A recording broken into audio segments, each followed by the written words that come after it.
السلام علیکم ورحمۃ اللہ وبرکاتہ، نحمده ونصلی علی رسوله الکریم، اما بعد فاعوذ باللہ من الشیطان الرجیم، بسم اللہ الرحمن الرحیم، رب اشرح لی صدری ویسر لی امری واحلل عقدۃ من لسانی یفقہوا قولی۔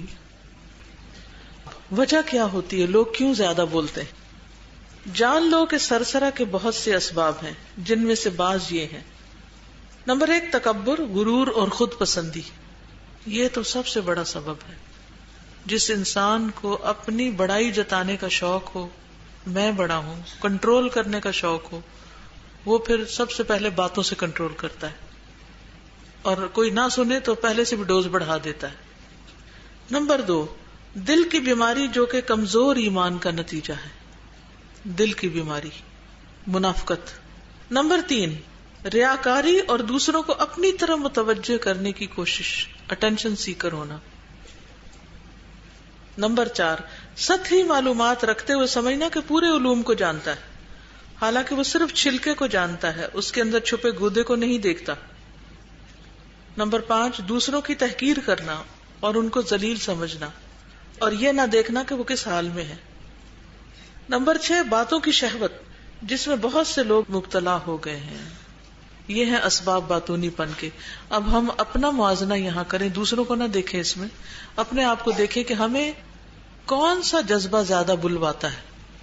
اپنا علم جھاڑنے کا روک کہ ہم قرآن پڑھ گئے ہیں، ہم بہت دین جاننے والے ہیں، اس لیے لوگ اب ہماری باتیں سنا کریں، یا پھر دوسروں کی توجہ حاصل کرنے کی خواہش، ہر ایک کی بات کاٹ دینا، کسی کو سننے نہ دینا۔ باطونی پن کے کئی اسباب ہیں، جن میں سے بعض یہ ہیں: کبر اور غرور اور اپنے نفس کو دیکھنا، یعنی خود پسندی۔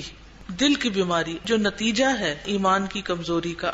ایمان کمزور، جس کی وجہ سے منافقت دل میں ہے، تو ایمان بڑھانے کی ضرورت ہے۔ نمبر 3، ریاکاری، دکھاوا تو اور کوشش دوسروں کی نظروں کو کھینچنے کی، دوسروں کو اپنی طرف کھینچنے کی کوشش۔ نمبر 4، سطحی معلومات، وہ سمجھتا ہے کہ اس نے بہت سے علوم کا احاطہ کر رکھا ہے، یعنی خوب جانتا ہے، باوجود اس کے کہ وہ نہیں جانتا مگر چھلکے، صرف چھلکے کو جانتا ہے، اندر چھپے وہ گودے کو نہیں۔ نمبر 5، حقیر جاننا دوسروں کو اور ان کو ذلیل سمجھنا اور نہ دیکھنا جس پر وہ ہیں، یعنی ان کے حالات کو جاننے کی کوشش نہ کرنا، صرف ان کے ظاہری حال حلیے کو دیکھ کر ان کے بارے میں بری رائے قائم کر لینا اور انہیں باتیں سنانا۔ عام طور پہ کیا ہوتا ہے، جب کوئی اچھے لباس میں ہوتا ہے، اچھے حال میں ہوتا ہے، تو ہم بڑھ بڑھ کے اس سے بات کر رہے ہوتے ہیں، اس کے گلے لگ رہے ہوتے ہیں، اس کی طرف متوجہ ہو رہے ہوتے ہیں۔ اس کے مقابلے میں اگر کوئی شخص ہے جس کے پاس اچھا لباس نہیں یا کم علم ہے، تو اس کی طرف توجہ بھی نہیں کرتے۔ کس قدر خطرناک علامت ہے۔ کلام کی شہوت، خواہش، جس میں بہت سے لوگ مبتلا ہو چکے ہیں، اور کوئی وجہ نہیں، بس بولنے کی عادت ہے، اس لیے بولتے ہی چلے جانا۔ یعنی ہم کسی بھی بیماری کا علاج نہیں کر سکتے جب تک کہ اس کی روٹ کاز نہ پتا ہو، اس کے اسباب معلوم نہ ہو۔ تو ہم اس وقت تک اپنی یہ جو بیماری ہے زیادہ بولنے کی اور بد اخلاقی برتنے کی، اس کا علاج بھی کر نہیں سکتے جب تک ہمیں یہ نہ پتا ہو کہ اس کی وجہ کیا ہے، ہمارا مرض ہے کیا۔ اپنے آپ سے سوال کیجئے کہ میں کیوں بہت زیادہ بولتی ہوں، فالتو بولتی ہوں، یا غلط بیانی کرتی ہوں، یا دوسروں کے لیے بوجھ کا باعث بنتی ہوں، کیا وجہ ہے؟ بعض اوقات ہم بچوں کو کنٹرول کرنے کے لیے بہت زیادہ بولتے ہیں، تو کیا اس سے بچے کنٹرول ہو جاتے ہیں؟ نہیں ہوتے۔ اس کا مطلب ٹیکنیک غلط ہے۔ ان کو اکیلے لے جائیں الگ، اور ان کو ٹائم دیں، اور ان سے پوچھیں کہ وہ کوئی مخصوص چیز جو ہے وہ کیوں کر رہے ہیں، اپنا کام کیوں نہیں کر رہے، یا کچھ ہوتا ہی ہے کہ ہم اکٹھے بیٹھے بچوں کو، ایک کی غلطی ہوتی سب کو ڈانٹنا شروع کر دیتے۔ کس قدر غلط بات ہے۔ شرارت ایک نے کی، ڈانٹ سب کو پڑ گئی، تھوڑی دیر میں ایک اور نے شرارت کی، پھر سب کو ڈانٹ پڑ گئی، پھر سب کو، تو سارے یہ ابیوز ہوتے رہتے ہیں۔ تو ہمیں پھر وہاں یہ دیکھنا چاہیے کہ مسئلہ ہے کیا؟ کیا یہ بھوکے ہیں جو تنگ کر رہے ہیں، پیاس لگی ہے ان کو، نیند نہیں ان کی پوری ہوئی، بیمار ہیں، کس وجہ سے یہ چھیڑ چھاڑ کر رہے ہیں، یا کام نہیں کر رہے، یا تنگ کر رہے ہیں، یا چیزیں گرا رہے ہیں۔ بعضوں کو تو انہیں صرف ماں کی توجہ چاہیے ہوتی ہے، تو 1 by 1 ہر بچے کو کوالٹی ٹائم دیا کریں اور اس کو سمجھنے کی کوشش کریں. فالو یور چائلڈ کہ اس کی نفسیات ہے کیا اور کس طرح اس کے ساتھ مجھے ڈیل کرنا ہے. پھر الگ بیٹھ کے باتیں کریں, ہر ایک کا الگ وقت نکالیں, کیونکہ اس کو ماں کی توجہ چاہیے. ہم اپنی فرسٹریشن نکالنے کے لیے ان کو ڈانٹ ڈپٹ کے سمجھتے کہ ہم نے اپنا کام کر لیا, جس سے ان کی ساری زندگی کے لیے عادت نہ سننے کی ہوتی ہے اور نہ سنورنے کی. یعنی جب تک تو بچے چھوٹے ہوتے ہیں وہ اپنی ناسمجھی میں ہم سے ہر بات کر لیتے ہیں, لیکن جو ہی سمجھدار ہوتے ہیں, ٹین ایج میں جاتے ہیں, پھر وہ اپنے خول میں چلے جاتے ہیں. تو اس وقت یہ جاننے کی ضرورت ہے کہ ان کا انٹرسٹ کیا ہے, کیونکہ انٹرسٹ کی بات ایسی ہوتی ہے جس میں ہر شخص آگے آ جاتا ہے بولنے کے لیے. ہمارے پاس وقت نہیں ہوتا کہ ہم ان ٹاپکس پر مزید جانیں, کیونکہ ہر بچے کا اپنا ایک انٹرسٹ ہوتا ہے. مثلا ایک بچے کا ہاکی میں انٹرسٹ ہے, اب اگر آپ اس کو ہاکی کے بارے میں وہ بتائیں گے جو اس کو نہیں پتا, تو وہ انٹرسٹ لے گا یا نہیں لے گا. لیکن ہمیں جاننے کے لیے کیا چاہیے؟ وقت چاہیے, محنت کرنی پڑتی, ہر چیز کے لیے پین لینی پڑتی. جیسے گیجٹس ہیں, ہر بچہ انٹرسٹڈ ہوتا ہے اس میں. اگر آپ ان سے زیادہ جانتے ہیں کسی چیز کو اور آپ شیئر کریں, پھر دیکھیں وہ آپ سے کیسی باتیں کرتے ہیں.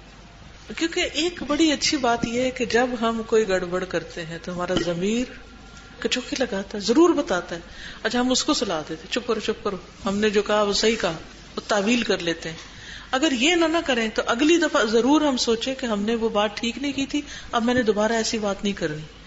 اللہ تعالیٰ خود سے خود ہمیں سکھاتا ہے. کثرت کلام کے نقصانات. سرسرہ کے بہت سے نقصانات ہیں, جن میں سے بعض یہ ہیں. یہ انسان کو جھوٹ تک لے جاتا ہے, اور سب سے بڑا جھوٹ اللہ اور اس کے رسول پر ہے, اس طرح سے کہ اللہ کے حرام کردہ کو حلال کرنا اور حلال کو حرام قرار دینا. حلال کرنا جو اللہ نے حرام کیا اور حرام کرنا اس کو جو اللہ نے حلال کیا.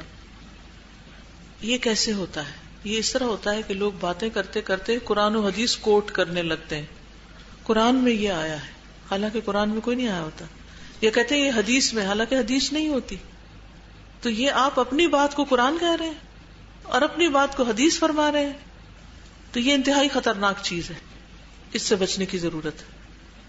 اسی طرح کچھ چیزوں کے بارے میں کہنا کہ یہ تو حرام نہیں ہے, کسی کے بارے میں کہنا یہ تو کر سکتے ہیں, یا کوئی چیز دین میں حرام نہیں اس کو اپنے پاس سے حرام کر دینا, خود سے باتیں کرنا, خود سے فتوے دینا اور مفتی بن بیٹھنا. تو یہ جو خود ساختہ مفتی بننا ہے, اپنے پاس سے دین کی باتیں بتانے لگ جانا جبکہ وہ نہ قرآن میں ہے کہیں اور نہ حدیث میں ہے, یہ بہت بڑا ظلم, بہت بڑا جرم ہے. اس سے پرہیز کرنا چاہیے. قرآن مجید میں آتا ہے فمن اظلم ممن افترى على الله كذبا ليضل الناس بغیر علم ان اللہ لا يهدي القوم الظالمین. پھر اس سے زیادہ بڑا ظالم اور کون ہے جو اللہ پر جھوٹ باندھے. یعنی سب سے بڑا ظلم یہ ہے, اور یہ بھی انسان اپنی زبان سے کرتا ہے تاکہ لوگوں کو کسی علم کے بغیر گمراہ کر دے. بے شک اللہ ظالم لوگوں کو ہدایت نہیں دیتا. پھر سورۃ النحل 116 میں اللہ تعالیٰ فرماتے ہیں وَلَا تَقُولُوا لِمَا تَصِفُ أَلْسِنَتُكُمْ الْكَذِبَ هَذَا حَلَالٌ وَهَذَا حَرَامٌ لِتَفْتَرُوا عَلَى اللَّهِ الْكَذِبَ إِنَّ الَّذِينَ يَفْتَرُونَ عَلَى اللَّهِ الْكَذِبَ لَا يُفْلِحُونَ. النحل 116. جو جھوٹ تمہاری زبانوں پر آ جائے اس کی بنا پر یوں نہ کہا کرو کہ یہ حلال ہے اور یہ حرام ہے. یعنی جس چیز کے بارے میں یقین نہ ہو کہ حرام ہے یا حلال ہے تو خود سے مت اسے حلال حرام کرو تاکہ اللہ پہ جھوٹ باندھو. بے شک جو لوگ اللہ پر جھوٹ باندھتے ہیں وہ فلاح نہیں پاتے, کبھی بھی کامیاب نہیں ہو سکتے. تو کس چیز سے بچنا ہے؟ اللہ اور اس کے رسول پر جھوٹ باندھنے سے بچنا ہے. رسول اللہ صلی اللہ علیہ وسلم نے فرمایا سب سے بڑا بہتان اور سخت جھوٹ یہ ہے کہ آدمی اپنے باپ کے سوا کسی اور کو اپنا باپ کہے. کیا سب سے بڑا جھوٹ ہے؟ آدمی اپنے باپ کے سوا کسی اور کو باپ کہے. نسب بدل دینا, جیسے لوگ بچہ اڈاپٹ کرتے ہیں نا تو اس کے باپ کا نام بھی بدل دیتے ہیں. یا جو چیز اس نے خواب میں نہیں دیکھی اس کے دیکھنے کا دعویٰ کرے. اچھا, لوگوں کو خواب سنانے کا بھی بڑا شوق ہوتا ہے اور اس میں بعض اوقات جھوٹ بھی ملا دیتے کیونکہ ہر بات پکی طرح یاد نہیں ہوتی یا اس کا کانٹیکسٹ بدل دیتے ہیں. یہ بھی ایک جرم ہے.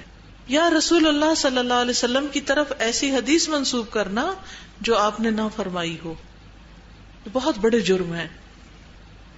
تو بہت باطونی لوگ اپنے پاس سے خواب گھڑتے رہتے ہیں، قصے گھڑتے رہتے ہیں، جھوٹ موٹ سے لوگوں کو ہنساتے ہیں، یا دین میں بھی پھر تباہ آزمائی شروع کر دیتے ہیں. تو ان چیزوں سے بچنے کی ضرورت ہے. تو باطونی پن کا سب سے بڑا نقصان یہ ہے کہ انسان کی زبان سے جھوٹ نکلنے لگتا ہے، اور جھوٹ ہلاکت کی طرف لے جاتا ہے، برائی کی طرف لے جاتا ہے. اللہ ہمارے لیے اس مجلس کو بابرکت بنائے، اور اللہ تعالی ہمیں دوبارہ بھی علم کی مجلس میں پھر اکٹھا کرے اپنی رضا پر. اجازت چاہتی ہوں. سبحانک اللہم و بحمدک، اشہد ان لا الہ الا انت، استغفرک و اتوب الیک. السلام علیکم و رحمۃ اللہ وبرکاتہ.